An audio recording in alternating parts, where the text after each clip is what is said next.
नमस्कार, मैं doctor Gopal Lohia, homeopath, acupuncturist and batch flower therapist. आज मैं आपके लिए हाई ब्लड प्रेशर का केस कैसे क्योर किया, इसकी डिटेल्स लेके आया हूँ। और अगर मरीज हमारे पास डायरेक्ट आता है, डायरेक्ट मतलब कोई भी अंग्रेजी दवाई या कोई भी और ट्रीटमेंट नहीं लेते हुए जैसे उनके सिम्टम्स रहते हैं वो लेके अगर हमारे पास आते हैं तो शायद उनका ब्लड प्रेशर जल्दी से ठीक भी हो सकता है, मतलब reversal of blood pressure to normal. तो इसमें हुआ यूँ कि पेशेंट मेरे पास में आया और he was the firm believer of homeopathy and batch flower therapist.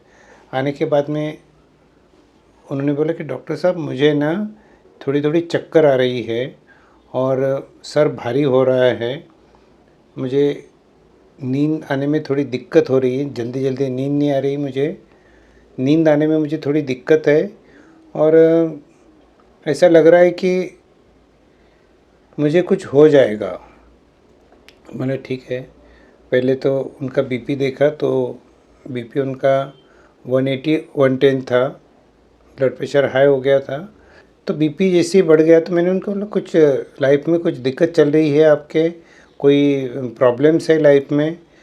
तो वो थोड़ा सोच में पड़ गया। तो बोले प्रॉब्लम्स तो है डॉक्टर साहब, कोविड के बाद में काफ़ी धंधे के इक्वेशंस बदल गए हैं और थोड़ा सा इनकम कम हो गया है, कम होने के बाद में थोड़ा टेंशन बढ़ गया है, ऐसे लग रहा है अभी धंधा बदलना चाहिए, क्या कुछ करना चाहिए। तो यही सब चीज़ें दिमाग में शुरू रहती है। सोचता हूँ कि मुझे और कोई धंधा करना चाहिए क्या, और ये सोचने में नींद टूट जाती है और काफ़ी दिक्कतें आती है। और मेरा थोड़ा वज़न भी कम हो गया है ये चक्कर में। लोग भी मुझे बोल रहे हैं कि अरे तुझे क्या हो गया है, तबीयत ख़राब है क्या, पतला दिख रहा है। और मेरी भूख भी थोड़ी कम हो गई है।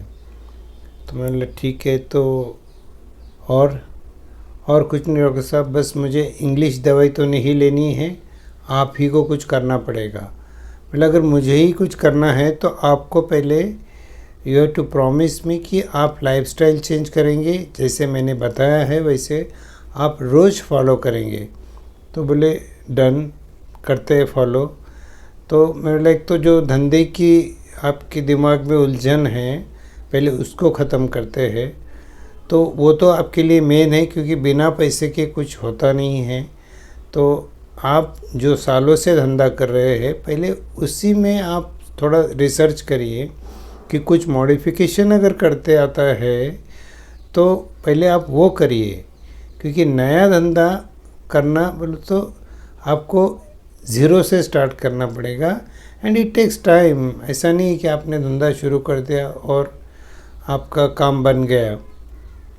कोई भी व्यक्ति अगर नए से शुरू करता है तो उसको काफ़ी टाइम लगता है, और आप जो कर रहे हो सालों से वही अगर करेंगे, उसमें अगर थोड़ी भी इम्प्रूवमेंट कर दे तो आपका इनकम डबल हो सकता है या थोड़ा बढ़ तो भी सकता है।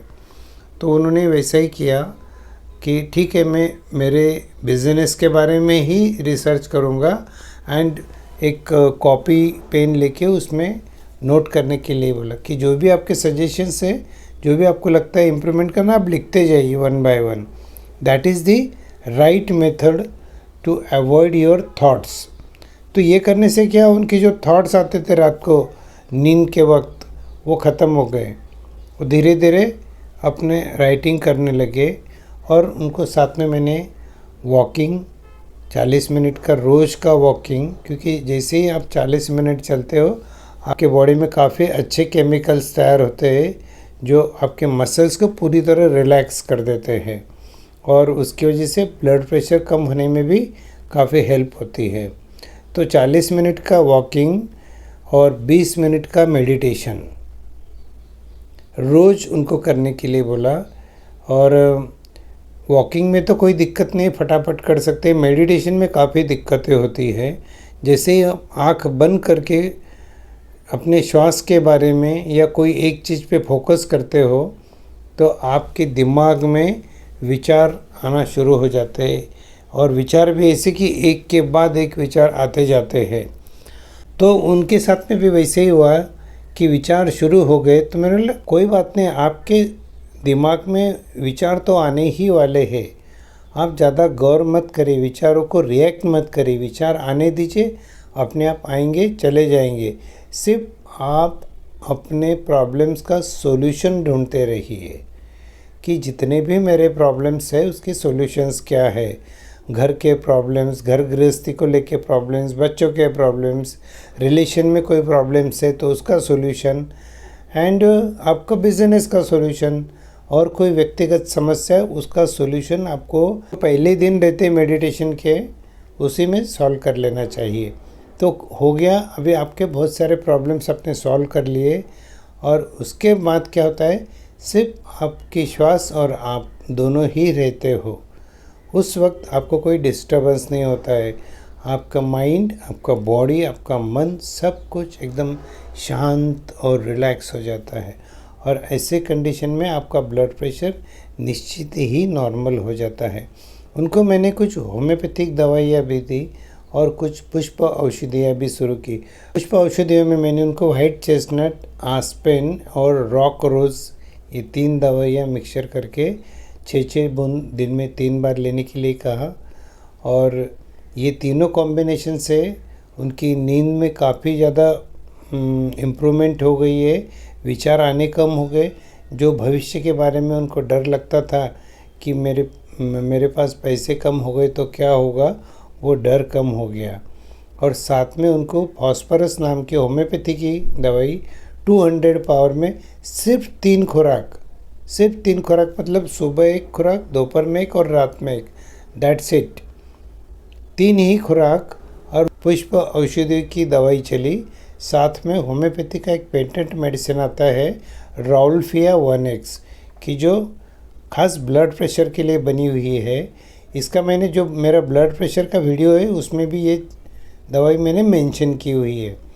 तो इसकी 2-2 गोलियां 2 बार पेशेंट ये लेते रहा। महीने भर के बाद में उसका जो 180 ब्लड प्रेशर था वो 160 पे आ गया, नीचे का 100 पे आ गया, और पेशेंट को नींद भी अच्छी आने लग गई। धीरे धीरे ये 130 तक आ गया, 130 और नीचे का 90 आ गया। 130-90 आने के बाद में राउल्फिया के मैंने 2 गोलियां कम कर दी, बाकी दवाई वैसे ही चल रही थी। हर महीने को फॉस्फोरस 200 की 1 खुराक उनको मिलती थी, और बैच फ्लावर कंटिन्यू थी। और 2 महीने के बाद में उनका ब्लड प्रेशर 120/80 आ गया। 120/80 आने के बाद में मैंने राउल्फिया की दूसरी 2 गोली भी बंद कर दी।